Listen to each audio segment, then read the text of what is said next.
Welcome to G3 media. ముందుగా headlines చూద్దాం. విజయవాడలోని స్టెల్లా ఆడిటోరియంలో చేనేత ఎగ్జిబిషన్ ను ప్రారంభించిన సీఎం చంద్రబాబు గత ప్రభుత్వం నేతన్నలకు అన్ని పథకాలు రద్దు చేసి నెలకు 2,000 ఇచ్చి చేతులు దులుపుకున్నారని వెల్లడి.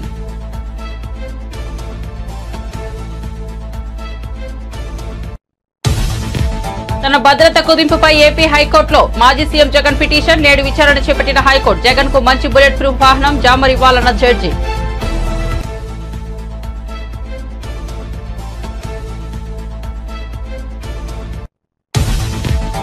ఏడాదిలో 4.5 లక్షల ఇందిరమ్మ ఇళ్లు నిర్మిస్తామన్న డిప్యూటీ సీఎం. ధరణిని బంగాళాఖాతంలో వేస్తామని వెల్లడి. ప్రజలకు ఇచ్చిన హామీలను అమలు చేస్తున్నామన్న బట్టి విక్రమార్క.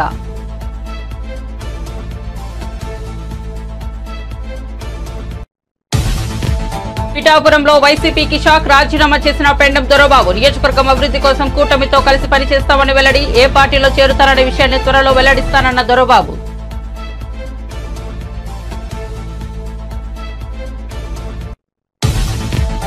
రాజధానిలో భవనాల నిర్వహణను వైఎస్ఆర్సీపీ ప్రభుత్వం పట్టించుకోలేదని మంత్రి నారాయణ వెల్లడి. రాజధాని ప్రాంతాన్ని అడవిగా మార్చేశారని జగన్ పై మండిపాటు. రాజధాని అమరావతికి మళ్లీ పూర్వ వైభవం మొదలైందని హర్షం. తెలంగాణలో రేవంత్ రెడ్డి కుటుంబ పాలన నడుస్తోంది. ఆ ముగ్గురు సోదరులపై బాల్క సుమన్ ఫైర్. రేవంత్ రెడ్డి సోదరులను రాష్ట్రం మీదికి వదిలేసిండు అని సుమన్ మండిపాటు.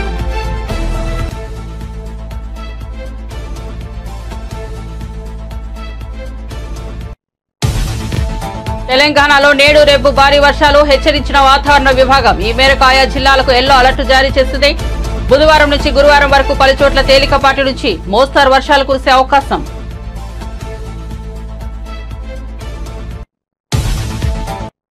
ఇక వార్త వివరాల్లోకి వెళ్తే జాతీయ చేనేత దినోత్సవం సందర్భంగా సీఎం చంద్రబాబు చేనేత కార్మికులకు శుభాకాంక్షలు తెలిపారు. విజయవాడలోని స్టెల్లా ఆడిటోరియంలో చేనేత ఎగ్జిబిషన్ ఆయన ప్రారంభించారు. రాష్ట్ర వ్యాప్తంగా చేనేత కార్మికులు నేసిన చీరలను ఎగ్జిబిషన్ సెంటర్లో ప్రదర్శించనున్నారు. స్టాల్స్ ప్రారంభించిన అనంతరం ప్రతి స్టాల్ వద్దకు వెళ్లి చేనేత దుస్తులను చంద్రబాబు స్వయంగా పరిశీలించారు. సుమారు 80కి పైగా స్టాల్స్ లో చేనేత దుస్తులు ఉంచారు. చేనేత కార్మికులను ప్రోత్సహించే దిశగా ఈ ఎగ్జిబిషన్ ని ప్రారంభించినట్లుగా సీఎం తెలిపారు. ఈ సందర్భంగా తన సతీమణి భువనేశ్వరి కోసం చీరలు కొన్నారు. అక్కడ ఏర్పాటు చేసిన స్టాల్స్ వద్ద స్వయంగా 2 చీరలు కొనుగోలు చేశారు. చీరల ప్రత్యేకత గురించి అడిగి తెలుసుకుని మరీ ఈ చీరలను తీసుకున్నారు. వెంకటగిరి చీర, ఉప్పాడ జాంతాని చీరలను సీఎం తీసుకున్నారు. అనంతరం ఆయన మాట్లాడుతూ జగన్ రెడ్డి ప్రభుత్వం నేతన్నలకు అన్ని పథకాలు రద్దు చేసి నెలకు 2,000 ఇచ్చి చేతులు దులుపుకుందని తెలిపారు. ఇది కూడా కేవలం మగ్గం ఉన్న వారికి ఇచ్చారు. చేనేతల రాయితీలు రద్దు చేశారు. చివరకు నేతన్నలకు కూడా బకాయిలు పెట్టే పరిస్థితికి వచ్చారని తెలిపారు. తీసుకోండి, అది ప్యాక్ చేసావా? ఇట్రా డబ్బులు ఇవా.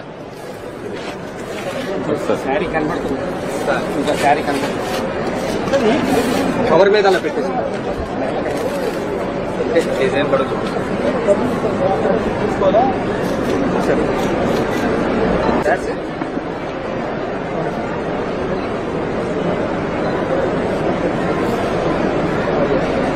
ఇవి కదా అన్ని రంగాల పథకాలు అన్ని రద్దు చేసే పరిస్థితికి వచ్చారు. అంటే ఏదో ఒక 24,000 రూపాయలు మీకు ఇస్తే దాంతోనే మీ జీవితాలు బాగుపడిపోతాయని పెన్షన్ 3,000 ఇస్తున్నాం, ఇప్పుడు 4,000 ఇస్తున్నాం. కానీ నెలకు 2,000 ఇస్తే మీ జీవితాలు మారిపోతాయనుకోవడం ఏ విధంగా సబబోమని ఒక్కసారి ఆలోచించుకోవాల్సిన అవసరం ఉంది. అన్ని పథకాలని రద్దు చేశారు. అదే మరిగా సొంత మగ్గం ఉంటేనే చేనేత నేస్తామన్నారు. ఆప్కో ద్వారా కొనుగోళ్లు ఆపేసే పరిస్థితికి వచ్చారు. అదే మరి నూలు రంగుపై సబ్సిడీ కూడా ఎత్తేశారు. పావలా వడ్డీ రుణాలు తీసేశారు. ఒక మాటలో చెప్పాలంటే అన్ని రుణాలు రద్దు చేసి మీ పొట్టగొట్టే పరిస్థితికి వచ్చారు. ఈ రోజు గడిచిన ప్రభుత్వాన్ని మీరు చూస్తే కార్మికులకి చేనేత రంగానికి 226 కోట్ల రూపాయలు అప్పు పెట్టే పరిస్థితికి వచ్చారు. బకాయిలు పెట్టే పరిస్థితికి వచ్చారు. కానీ ఒక్క మాట మీకు అందరికి గుర్తు చేసుకోవాల్సిన అవసరం ఉంది. చరిత్ర కూడా తెలుగుదేశం ప్రతిపక్షంలో ఉన్న అధికార పక్షంలో ఉన్న ఎప్పుడు చేనేత కార్మికులకు పోరాడిన పార్టీ తెలుగుదేశం పార్టీ అని మరొక్కసారి స్పష్టం చేస్తున్నా. 2007లో 3,072 కోట్లు చేనేత రంగం రుణమాఫీలు చేయాలని ఆనాటి కాంగ్రెస్ ప్రభుత్వం చెప్పి మోసం చేస్తే గట్టిగా పోరాడాం. ఇప్పటికి కూడా నాకు గుర్తుంది.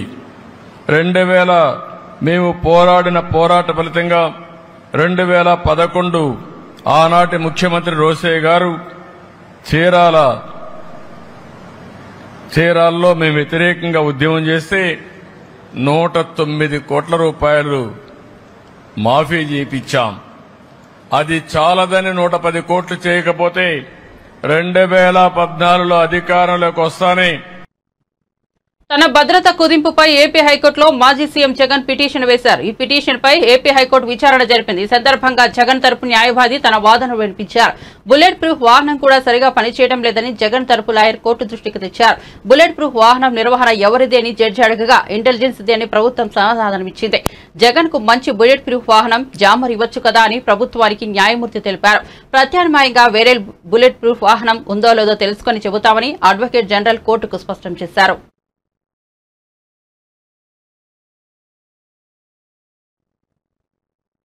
ప్రజా సమస్యల పరిష్కారం కోసమే తెలంగాణలో కాంగ్రెస్ పార్టీ అధికారంలోకి వచ్చిందని డిప్యూటీ సీఎం మల్లుబట్టి విక్రమార్క అన్నారు. ప్రజలకు ఇచ్చిన హామీలని అమలు చేస్తున్నామని చెప్పారు. ఆదిలాబాద్ జిల్లా పిప్పిరిలో 20.50 కోట్లతో పలు అభివృద్ది పనులకు బట్టి విక్రమార్క భూమి పూజ చేశారు. ఈ సందర్భంగా నిర్వహించిన సభలో ఆయన మాట్లాడారు. శాంక్షన్ చేసి పనులు చేసేటువంటి కార్యక్రమం కూడా మొదలవుతుందని ఈ పిప్పిరి గ్రామ ప్రజానికం ద్వారా రాష్ట్ర ప్రజలకి తెలియజేస్తా ఉన్నాను.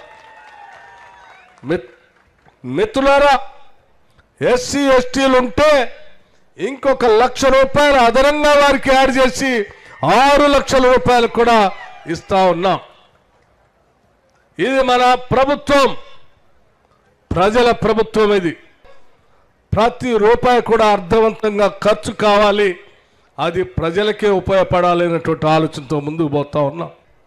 ఈరోజు మేము ఎదుర్కొన్నటువంటి మాకు చెప్పినటువంటి సమస్యల సమాధానంగా అలాంటి మాట ఇచ్చాము రాష్ట్ర ప్రజలకి. కాంగ్రెస్ ప్రభుత్వం రాగానే నిరుద్యోగ యువకులకు సంబంధించి జాబ్ క్యాలెండర్ను ప్రకటిస్తామని చెప్పాం. పబ్లిక్ సర్వీస్ కమిషన్ ప్రక్షాళన చేస్తామని చెప్పాం. చెప్పినట్టుగానే ఇప్పటికే పబ్లిక్ సర్వీస్ కమిషన్ ప్రక్షాళన చేయటమే కాదు, గ్రూప్ 1 పరీక్షల్ని ఒక్క పేపర్ కూడా లీక్ కాకుండా ఈరోజు పరీక్షలు నిర్వహించి ఈ రాష్ట్ర ప్రజలకు చూపించాం. ఇప్పటికే కేవలం 3 నెలల్లోనే 30,000 ఉద్యోగాలకు సంబంధించి నియామక పత్రాలను అందించాం. మరో 35,000 ఉద్యోగాలకు సంబంధించి ప్రాసెస్లో పరీక్షలు నిర్వహించి కొద్ది రోజుల్లోనే నియామక పత్రాలు అందించే కార్యక్రమం తీసుకొని ముందుకు పోతా ఉన్నాం. గ్రూప్ 1, గ్రూప్ 2, గ్రూప్ 3కి సంబంధించి, అట్లాగే ఎలక్ట్రిసిటీ డిపార్ట్మెంట్లో ఉద్యోగాలకు సంబంధించి, సింగరేణి కాలనీస్లో ఉద్యోగాలకు సంబంధించి, ఇతరత్ర శాఖల్లో ఉన్న ఉద్యోగాలకు సంబంధించి సంవత్సరం మొత్తం ఏ తారీఖు నాడు ఏ పరీక్ష జరుగుతుందో, ఏ తారీఖు నాడు ఏ నోటిఫికేషన్ వస్తుందో స్పష్టంగా మొన్న జరిగినటువంటి బడ్జెట్ సమావేశాల్లో స్పష్టంగా జాబ్ క్యాలెండర్ని ఈ రాష్ట్రంలో ఉన్నటువంటి నిరుద్యోగ యువకుల కోసం ప్రకటించాం. ఆనాడు మాట ఇచ్చి వెళ్ళాం. ఇక్కడ నుంచి నడుచుకుంటూ పోతున్నటువంటి ప్రతి సందర్భంలో నన్ను ఈ ప్రాంత ప్రజానికం అడిగారు, చిక్మాన్ ప్రాజెక్ట్ మా చిరకాల వాంఛ, దీన్ని పూర్తి చేయండి అని. కొప్పి ప్రాజెక్ట్ మా చిరకాల వాంఛ, దాన్ని మొదలుపెట్టండి, పూర్తి చేయండి అని. త్రివేణి సంగమం కావాలని అడిగారు, పులిమడుగు ఆగు ప్రాజెక్టు కావాలని అడిగారు. కొమరం భీమ్ అడా దగ్గర ఉన్నటువంటి ప్రాజెక్టు సంబంధించి కాలువలు పూర్తి కాకపోవటం వల్ల ఇబ్బంది పడుతున్నాం, దాన్ని పూర్తి చేయండి అని అడిగారు.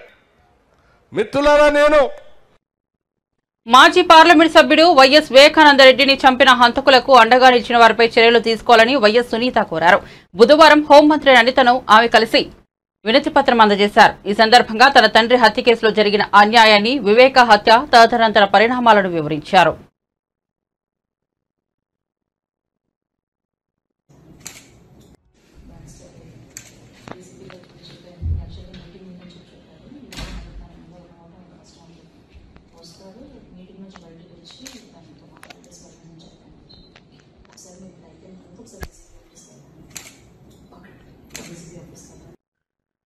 రాజధాని అమరావతికి మళ్లీ పూర్వ వైభవం మొదలైంది. గత 5 ఏళ్ల నిర్లక్ష్యంతో అడవులా మారిన రాజధాని ప్రాంతం కొత్త రూపు దాల్చుకుంటోంది.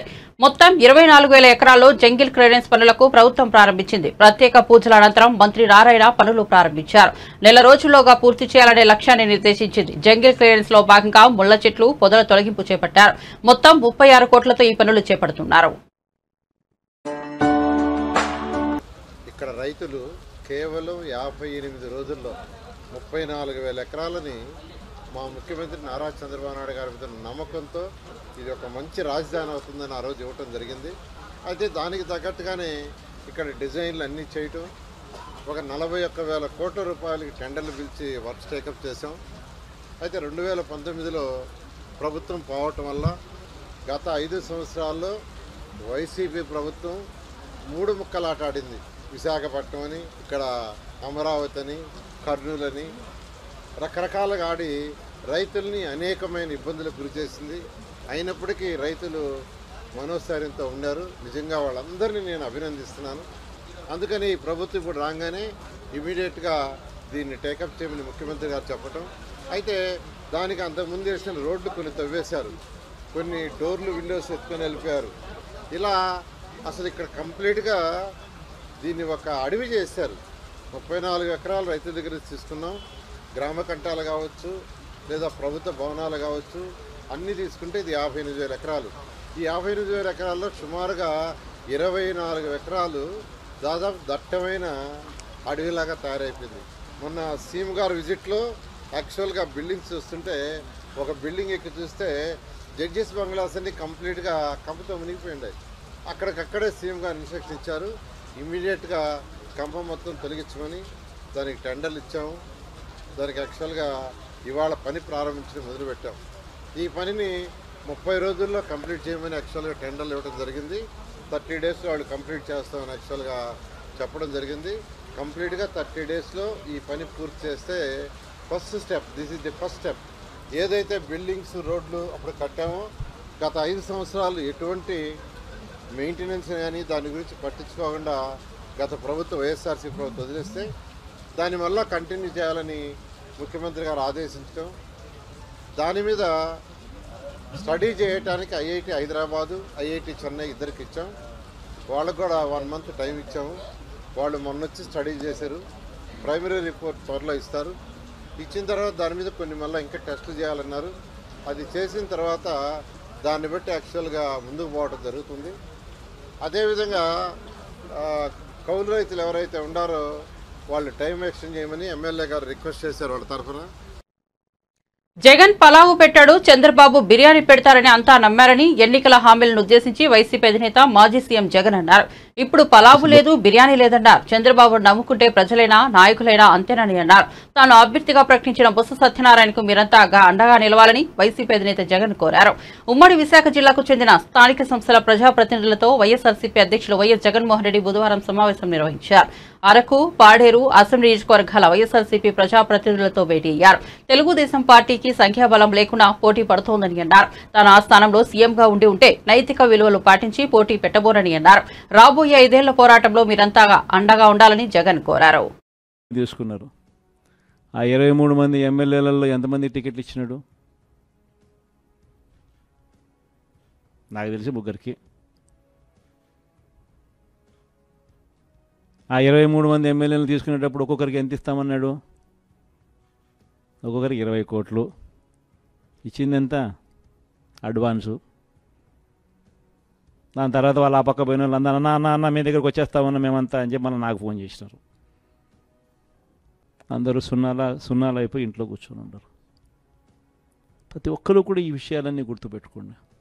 రాజకీయాలలో ఎప్పుడూ షార్ట్ కట్ ఉంటుంది, లాంగ్ కట్, దూరం దారి ఉంటుంది, షార్ట్ కట్ ఉంటుంది. షార్ట్ కట్ ఎప్పుడు తీసుకోవద్దండి. రాజకీయాలలో ఏ రోజైనా కూడా నిలబడాలి అని అంటే, ప్రజల మన్ననలు ఉండాలి అని అంటే, ప్రజల్లో గౌరవం ఉండాలి అని అంటే, కష్టమైనా కూడా మనం తీసుకునే దారి విలువలతో కూడిన దారి, విశ్వసనీయతతో కూడిన దారి తీసుకోవాలి. చేసి లొంగకండి. నేను ఒకటి చెప్తా ఉన్నా. జగన్ పలావు పెట్టినాడు, చంద్రబాబు బిర్యానీ పెడతానన్నాడు. చంద్రబాబు నమ్మి ఓటేసినారు, బిర్యానీ బాయా పలావ్ బాయా లాస్ట్కు పస్తు పండుకోవాల్సిన పరిస్థితి. ప్రాంతం స్పెషలీ ఎప్పుడూ కూడా నాకు తోడుగా ఉంది.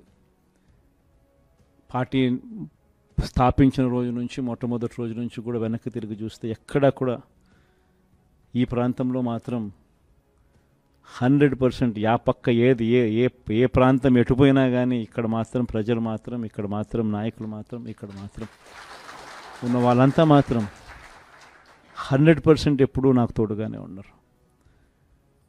మీ ప్రేమలు, మీ ఆప్యాయతలు ఇదే మాదిరిగానే కొనసాగించమని చెప్పి కోరుతా ఉన్నా. కష్టకాలంలో ఉన్నప్పుడే ఇంకా మీ సహాయము, మీ సహకారము ఇంకా ఎక్కువ కావాలని అడుగుతా ఉన్నా. కష్టాల్లో ఉన్నప్పుడే మీరు ఇంకా గట్టిగా నిలబడాలి అని చెప్పి అడుగుతా ఉన్నా. 5 ఏళ్ళు కన్ను మూసుకుంటూ అయిపోతుంది.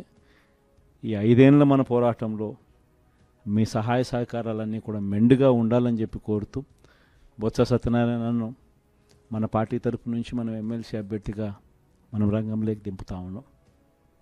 అందరు ఎమ్మెల్యేలని పిలిచిన, మన ప్రాంతంలో ఉన్న అందరు కంటెస్ట్ చేసిన ఎమ్మెల్యేలను, ఎంపీలను అందరినీ కూడా పిలిచి ఎవరైతే బాగుంటుంది అని చెప్పి అందరి ముందర అందరినీ అడిగా. తెలంగాణ ఇందిరమ్మ రాజ్యంలో రేవంత్ రెడ్డి కుటుంబ పాలన నడుస్తోందని బీఆర్ఎస్ మాజీ ఎమ్మెల్యే బాల్కసుమన్ ధ్వజమెత్తారు. రేవంత్ రెడ్డి సోదరులు తిరుపతి రెడ్డి, కొండరెడ్డి, జగదీష్ రెడ్డిలకు రాష్ట్రం మీదకి వదిలేసిండని సుమన్ మండిపడ్డారు. తెలంగాణ భవన్లో బాల్కసుమన్ మీడియాతో మాట్లాడారు.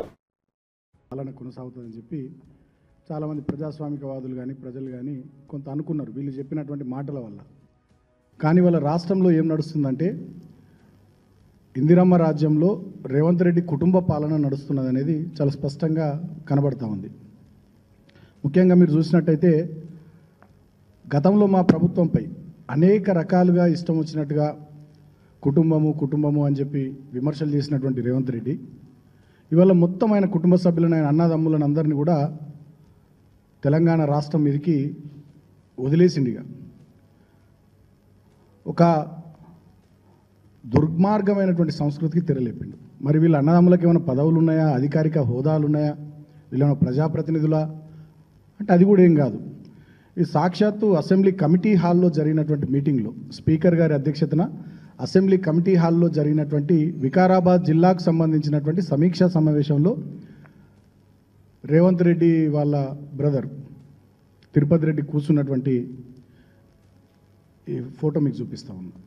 సాక్షాత్తు రాష్ట్ర అసెంబ్లీ కమిటీ హాల్లో స్పీకర్ గారి అధ్యక్షతన జరిగినటువంటి వికారాబాద్ జిల్లా సమీక్షా సమావేశానికి సంబంధించి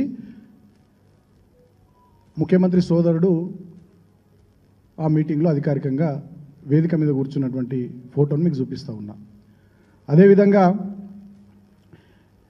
ఇదే ముఖ్యమంత్రి రేవంత్ రెడ్డి సోదరుడు తిరుపతి రెడ్డి గారు ఆయనకు ఏ అధికారిక హోదా లేకున్నా కొడంగల్ నియోజకవర్గంలో కళ్యాణ లక్ష్మి చెక్కుల పంపిణీ కార్యక్రమంలో వేదిక మీద కూర్చొని ఆ రోజు మా జెడ్పీటీసీ, మా విద్యార్థి నాయకుడు సోదరుడు, తెలంగాణ ఉద్యమంలో పాల్గొన్నటువంటి బిడ్డ మైపాల్, ఆయన అక్కడ జెడ్పీటీసీ ఉంటే ఆయన చేతుల మీదకి వెళ్ళి కాకుండా ఈయన ఒక రాజ్యాంగేతర శక్తి మాదిరిగా ఏ హోదా లేకుండా కూడా అన్న వాళ్ళ బ్రదర్ యొక్క అధికారాన్ని అడ్డం పెట్టుకొని అక్కడ జెడ్పీటీసీలను, ఎంపీటీసీలను, ప్రజల చేత ఎన్నుకోబడ్డ ప్రజాప్రతినిధులను పక్కన పెట్టి ఆయననే కళ్యాణ లక్ష్మి చెక్కులను పంచినటువంటి విషయాన్ని కూడా మీకు ఈ ఫోటో ద్వారా చూపిస్తా ఉన్నా. తర్వాత ఇంకొక సోదరుడు కొండలరెడ్డి, ఈయన ఏకంగా ఒక బృందాన్ని తీసుకొని ఆస్ట్రేలియా పర్యటనకు పోయిండు. ఆస్ట్రేలియా పర్యటనలో ఈ కొండలరెడ్డి ప్రజాప్రతినిధిగా ఎన్నికైన వరంగల్ ఉమ్మడి జిల్లాకు సంబంధించిన ఎమ్మెల్యే నాయన్ రాజేందర్ రెడ్డి గారు వరంగల్ వెస్ట్ నుంచి ఆయన ప్రాతినిధ్యం వహిస్తున్నారు. ఆయనను పక్క సీట్లో కూర్చుండబెట్టి ఈయన మధ్యలో సీట్లో కూర్చున్నాడు ఆస్ట్రేలియా పర్యటనలో. మరి ఈయనకి ఏ అధికారిక హోదా ఉంది, ఎట్లా అయినా ఏ హోదాలో ఒక బృందాన్ని ఆస్ట్రేలియా పర్యటనకు తీసుకొని పోయిండు, అక్కడ ఎన్నికైన ప్రజాప్రతినిధి పక్కకు పెట్టి ఈయన అక్కడ మేయర్ సీట్లో ఎట్లా కూర్చున్నాడు. ఇదొక ఫోటో ఇవాళ ఈ పత్రిక మీడియా మిత్రుల సమావేశం ద్వారా తెలంగాణ ప్రజలకు చూపిస్తా ఉన్నాం. ఇదే కొండలరెడ్డి రాజ్యాంగేతర శక్తి మాదిరిగా వందలాది కార్ల కాన్వాయ్తో అటు కామారెడ్డి వైపు పోయినా, ఇటు కొడంగల్ వైపు పోయినా, షాద్నగర్ వైపు పోయినా, హైదరాబాద్లో తిరిగినా, రంగారెడ్డి జిల్లాలో తిరిగిన వందలాది కార్ల కాన్వాయ్తో పోలీసు సెక్యూరిటీతో ఈయన 2+2 గన్మెన్ సెక్యూరిటీతో ఎక్కడికి పోతే అక్కడ ముందర ఆయా పోలీస్ స్టేషన్ల పరిధిలోని పోలీసులు ఎస్కాట్ వాహనాలని సమకూర్చడం, ఈయన ఒక ముఖ్యమంత్రి మాదిరిగా ఈయన వందలాది కార్ల కాన్వాయ్తో ఈయన తిరుగుతూ ఉన్నాడు కొండలరెడ్డి. తర్వాత ఈయన ఇంకొక సోదరుడు ముఖ్యమంత్రి రేవంత్ రెడ్డికి సంబంధించి, ఈయన పేరు జగదీశ్వర్ రెడ్డి. ఈ జగదీశ్వర్ రెడ్డి నిన్ననే మీరు చూసిర్రు, తెలంగాణ ప్రభుత్వము తెలంగాణ సీఎం అఫీషియల్గా ట్వీట్ చేసింది. స్వచ్ఛ బయో అనేటటువంటి ఒక కంపెనీతోని 1000 కోట్ల ఇన్వెస్ట్మెంట్కి సంబంధించి 1000 కోట్ల పెట్టుబడులకు సంబంధించి ఒక ఒప్పందం చేసుకుంది అని చెప్పి నిన్ననే ముఖ్యమంత్రి గారి కార్యాలయం నుంచి అఫీషియల్గా ట్వీట్ వచ్చింది, తెలంగాణ సీఎంఓ నుంచి. అదేవిధంగా ఫోటోలు కూడా వాళ్ళు రిలీజ్ చేశారు. ఈ కంపెనీలో ప్రధానమైనటువంటి భాగస్వామి ఎవరు, ఈ కంపెనీ ఎవరిదంటే ఇప్పుడు నేను ఈ ఫోటో చూపించిన చూడుర్రి, ముఖ్యమంత్రి రేవంత్ రెడ్డి సోదరుడు జగదీశ్వర్ రెడ్డిది ఈ company, one of the directors. అయితే ఈ కంపెనీ ఎప్పుడు పుట్టింది అంటే 15 రోజుల కిందట పుట్టినటువంటి కంపెనీ. 15 రోజుల కింద పుట్టినటువంటి కంపెనీ 1000 కోట్ల పెట్టుబడి తెలంగాణలో ఎట్లా పెడుతుంది అంటే ఇక్కడనే ఏదైనా ఒప్పందం చేసుకొని, ఇక్కడనే ఏదైనా అగ్రిమెంట్ చేసుకొని బయట పెడితే మీరు విలేకరులంతా మీడియా సమావేశంలో ముఖ్యమంత్రిని అడుగుతారని, ప్రభుత్వాన్ని అడుగుతారని చెప్పి అమెరికా వేదికగా ఇదేదో పెద్ద గొప్ప కంపెనీ అయినట్టు అమెరికా వేదికగా దీంతో ఒప్పందం చేసుకొని వీళ్ళు చేసినటువంటి ట్వీట్, ఇంకా సిగ్గుచేటైన ట్వీట్ ఏంటంటే దీంట్లో with 1000 crore investment the project will create jobs. రాబోయే 100 సంవత్సరాలు కూడా బ్రహ్మాండంగా మా పార్టీ ఉంటుంది. Thank you. వైఎస్ఆర్ కాంగ్రెస్ పార్టీకి షాక్ తగిలింది. మాజీ ఎమ్మెల్యే దొరబాబు ఆ పార్టీకి రాజీనామా చేశారు. ఈ మేరకు పిఠాపురంలోని తన నివాసం వద్ద ఆయన మీడియాకు ఈ విషయాన్ని వెల్లడించారు. నియోజకవర్గం అభివృద్ధి కోసం తాను ఎన్డీఏ కూటమితో కలిసి పనిచేస్తానని తెలిపారు. ఏ పార్టీలో చేరుతాననే విషయాన్ని త్వరలో వెల్లడిస్తానన్నారు. దొరబాబు పిఠాపురం నుంచి 2 సార్లు ఎమ్మెల్యేగా గెలిచారు. 2004లో బీజేపీ అభ్యర్థిగా, 2019లో వైసీపీ అభ్యర్థిగా గెలిచారు. 2014లో వైసీపీ నుంచి పోటీ చేసి ఓడిపోయారు. 2024లో పిఠాపురం నుంచి జనసేన అధినేత పవన్ కళ్యాణ్ గెలిచారు. గత ఎన్నికల్లో పవన్ కళ్యాణ్ పై వంగాగీతను వైసీపీ బరిలోకి విప్పింది. గత ఎన్నికల్లో తనకు కాదని వంగాగీతకు టికెట్ ఇవ్వడం, ఆమె పార్టీ కార్యాలయాన్ని తమ సమీపంలోనే ఏర్పాటు చేయడంతో దొరబాబు అసంతృప్తికి గురయ్యారు. ఎన్నికలకు ముందే పార్టీని వీడాలని ఆయన భావించారు. కానీ జగన్ ఆయన్ను బుజ్జగించారు. దీంతో ఎన్నికల్లో దొరబాబు అంటిముట్టినట్టుగా వ్యవహరించారు. ఈ నేపథ్యంలో ఇప్పుడు వైసీపీని వీడుతున్నట్లు ప్రకటించారు. ఈ పిఠాపురం ప్రజలకు నా శక్తి వంచన లేకుండా ఏ పార్టీలో ఉన్నా ఆ పార్టీకి గౌరవం తెచ్చుతూ ప్రజల కష్టాల్ని నా సమస్యగా తీసుకుని వెళ్ళడం జరిగింది. గత 2-3 నెలలుగా మీ అందరికీ తెలుసు. అయితే మీరందరూ భావించవలసిన విషయం, నాకు రాజకీయాలు కానీ ఇటువంటి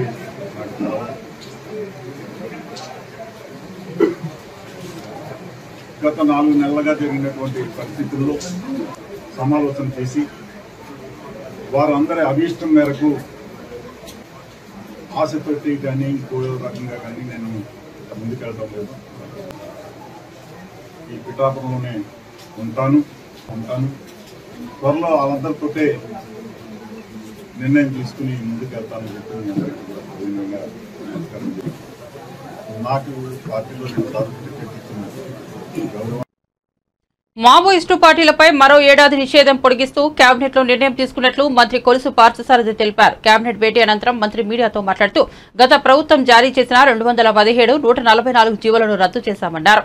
మత్స్యకారులకు నష్టం చేసేలా గత ప్రభుత్వం జీవో జారీలు చేసిందని, గ్రామాల్లో చెరువులను, కుంటలను బహిరంగ వేలం వేయాలని గత ప్రభుత్వం నిర్ణయించిందన్నారు. మావోయిస్టు పార్టీలపై మరో ఏడాది నిషేధం పొడిగిస్తూ కేబినెట్ లో నిర్ణయం తీసుకున్నట్లు మంత్రి కొలుసు పార్థసారథి తెలిపారు. కేబినెట్ భేటీ అనంతరం మంత్రి మీడియాతో మాట్లాడుతూ గత ప్రభుత్వం జారీ చేసిన 217, 144 జీవోలను రద్దు చేశామన్నారు. ప్రపంచంలో ఫిగర్ స్టడీస్ని కంపేర్ చేస్తే ఆంధ్రప్రదేశ్లో సంతానోత్పత్తి సామర్థ్యం, జాతీయ సంతానోత్పత్తి సామర్థ్యం రేటు 2.1గా ఉంటే ఆంధ్రప్రదేశ్లో అది కేవలం 1.5గా ఉంది. ఇంకా ప్రపంచ దేశాలతో కూడా కంపేర్ చేస్తే ఆంధ్రప్రదేశ్ సంతానోత్పత్తి సామర్థ్యం రేటు చాలా తక్కువగా ఉన్న పరిస్థితుల్లో ఈ డెమోగ్రఫీ మేనేజ్మెంట్ చేయాల్సిన పరిస్థితులు కనపడతా ఉన్నాయి. అంతేకాకుండా ప్రస్తుతం లెక్కల ప్రకారం మన రాష్ట్రంలో పురుషుల యావరేజ్ వయసు 32.5 ఉంటే 2047కి 40 ఏళ్ళు కానుందని చెప్పేసి కూడా కొన్ని స్టడీస్ చెప్తున్నాయి. అంటే రాబోయే సంవత్సరాల్లో యువకుల జనాభా తగ్గి పెద్ద వయసు వాళ్ళ జనాభా పెరిగిపోయే పరిస్థితులు కనపడతా ఉన్నాయి. ఇప్పుడు కొన్ని దేశాలైతే ఓల్డ్ ఏజ్ హోమ్స్గా కూడా మారిపోయే పరిస్థితులు కనపడతా ఉన్నాయి. కొన్ని పాశ్చాత్య దేశాల్లో ఇప్పుడు చూసుకున్నట్లయితే ఏజ్ 50-60 ఏజ్ ఉన్న వాళ్ళు ఎక్కువ జనాభా ఉంది. అదే ప్రస్తుతం మన దేశంలో చూసుకుంటే యంగ్ జనాభా ఎక్కువగా ఉంది. ఈ సమతుల్యం తగ్గుతుంది అనే పరిస్థితుల్లో, అంతేకాకుండా మన రాష్ట్రంలో ప్రత్యేకంగా ఈ సంతానోత్పత్తి రేటు తగ్గుతుందనే పరిస్థితులన్నింటినీ కూడా చర్చించడం జరిగింది. అంతేకాకుండా దీని మీద ఎక్కువగా డిస్కషన్ కూడా జరగాల్సిన అవసరం ఉందని చెప్పేసి కూడా మరి క్యాబినెట్లో చర్చించడం జరిగింది. దీన్ని దృష్టిలో పెట్టుకొని ఇంతకుముందు మున్సిపల్ పురపాలక పరిపాలన మరియు పట్టణాభివృద్ధి శాఖలో ఉన్న 2 పిల్లలకి మించి ఉన్నవారు మున్సిపల్ కార్పొరేషన్ మరియు మున్సిపాలిటీ ఎన్నికల్లో పోటీ చేయటం మరియు సభ్యులుగా కొనసాగడాన్ని నిషేధిస్తూ ఆంధ్రప్రదేశ్ మున్సిపల్ కార్పొరేషన్ చట్టం 1955 మరియు ఆంధ్రప్రదేశ్ మున్సిపాలిటీ చట్టం 1965లో చేసిన చట్ట సవరణల రద్దు కోసం ఏదైతే ప్రతిపాదన చేశారో దాన్ని రాష్ట్ర మంత్రిమండలి ఆమోదించిందని చెప్పేసి మనం చేస్తా ఉన్నాను. అదేవిధంగా కాంగ్రెస్ ప్రభుత్వం తీసుకున్న రైతు రుణమాఫీ నిర్ణయంలో లొసుగులు కుట్రలు ఉన్నాయని మాజీ ఎమ్మెల్యే పెద్ది సుదర్శన్ రెడ్డి అన్నారు. రైతు రుణమాఫీ నిర్ణయం రైతుల పక్షాన కాకుండా ప్రభుత్వ పక్షాన ఉందని బీఆర్ఎస్ పార్టీ అనేకసార్లు చెప్పిందని పేర్కొన్నారు. అదే ఇప్పుడు ముమ్మాటికి నిజమైందని తెలిపారు. అర్హత ఉండి కూడా రుణమాఫీ వర్తించకుండా ఇబ్బంది పడుతున్న రైతుల నుంచి ఫిర్యాదులను స్వీకరించేందుకు ప్రత్యేకించి ఒక ఫోన్ నెంబర్ ఇచ్చామని తెలిపారు. 48 గంటల్లో తెలంగాణ రాష్ట్ర వ్యాప్తంగా దాదాపు 3,562 ఫోన్ కాల్స్ వచ్చాయని తెలిపారు. మెసేజ్ల రూపంలో వాట్సాప్లో 42,984 ఫిర్యాదులు వచ్చాయని చెప్పారు. అంటే గంటకు 875 ఫిర్యాదులు కాంగ్రెస్ ప్రభుత్వం చేపట్టిన రైతు రుణమాఫీపై వచ్చాయని పేర్కొన్నారు. కానీ క్వింటాల్కి 230 రూపాయలు టెండర్ కోడ్ చేసిన ధర కంటే ఎక్కువ డబ్బులు వసూలు చేస్తూ 1100 కోట్ల రూపాయల కుంభకోణానికి పాల్పడుతున్నటువంటి రేవంత్ రెడ్డి ప్రభుత్వము టెండరు అగ్రిమెంట్ సమయం అయిపోయిన తర్వాత కూడా మళ్ళీ ఎక్స్టెన్షన్ ఇచ్చింది. అక్రమ వసూళ్లకు పాల్పడుతున్నటువంటి ముఠాలకు ఎక్స్టెన్షన్ ఇచ్చి అవినీతికి రాచమార్గాన్ని వేసింది రేవంత్ రెడ్డి ప్రభుత్వం తెలంగాణలో. తెలంగాణలో రాగల 2 రోజుల పాటు పలు జిల్లాల్లో భారీ వర్షాలు కురిసే ఛాన్స్ ఉందని హైదరాబాద్ వాతావరణ కేంద్రం హెచ్చరించింది. ఈ మేరకు ఆయా జిల్లాలకు ఎల్లో అలర్ట్ జారీ చేసింది. బుధవారం నుంచి గురువారం వరకు పలు చోట్ల తేలికపాటి నుంచి మోస్తారు వర్షాలు కురిసే అవకాశం ఉందని పేర్కొంది. ఆదిలాబాద్, ఆసిఫాబాద్, మంచిర్యాల, నిర్మల్, నిజామాబాద్, జగిత్యాల, రాజన్న సిరిసిల్ల, భూపాలపల్లి, ములుగు, భద్రాద్రి కొత్తగూడెం, ఖమ్మం, సూర్యాపేట, మహబూబాబాద్, వికారాబాద్, సంగారెడ్డి, కామారెడ్డి, మహబూబ్ నగర్, వనపర్తి, నారాయణపేట జిల్లాలో అక్కడక్కడ భారీ వర్షాలు కురిసే ఛాన్స్ ఉందని పేర్కొంది. బులెటిన్ ముగించే ముందు హెడ్లైన్స్ మరోసారి చూద్దాం. విజయవాడలోని స్టెల్లా ఆడిటోరియంలో చేనేత ఎగ్జిబిషన్ ను ప్రారంభించిన సీఎం చంద్రబాబు. గత ప్రభుత్వం నేతన్నలను అన్ని పథకాలు రద్దు చేసి నెలకు 2,000 ఇచ్చి చేతులు దులుపుకుందన్న వెల్లడి.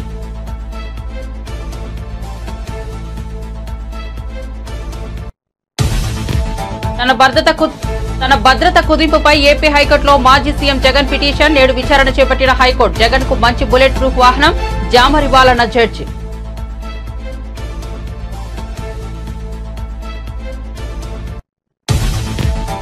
ఏడాదిలో 4.5 లక్షల ఇందిరమ్మ ఇళ్లు నిర్మిస్తామన్న డిప్యూటీ సీఎం. ధరణిని బంగాళాఖాతంలో వేస్తామని వెల్లడి. ప్రజలకు ఇచ్చిన హామీలను అమలు చేస్తామన్న బట్టి విక్రమార్క.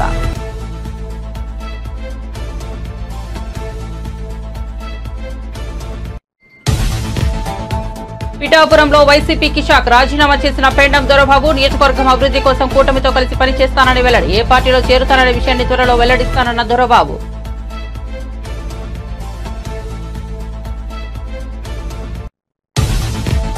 రాజధానిలో భవనాల నిర్వహణను వైఎస్ఆర్సీపీ ప్రభుత్వం పట్టించుకోలేదని మంత్రి నారాయణ వెల్లడి. రాజధాని ప్రాంతాన్ని అడవిగా మార్చేశారని జగన్ పై మండిపాటు. రాజధాని అమరావతికి మళ్లీ పూర్వ వైభవం మొదలైందని హర్షం. తెలంగాణలో రేవంత్ రెడ్డి కుటుంబ పాలన నడుస్తోంది. ఆ ముగ్గురు సోదరులపై బాల్క సుమన్ ఫైర్. రేవంత్ రెడ్డి సోదరులను రాష్ట్రం మీదకి వదిలేసిందని సుమన్ మండిపాటు.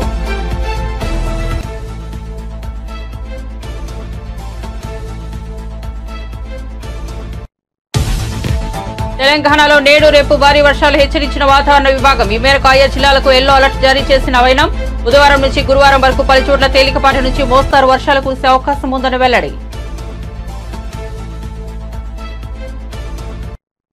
మరిన్ని అప్డేట్స్ కోసం చూస్తూనే ఉండండి G3 మీడియా.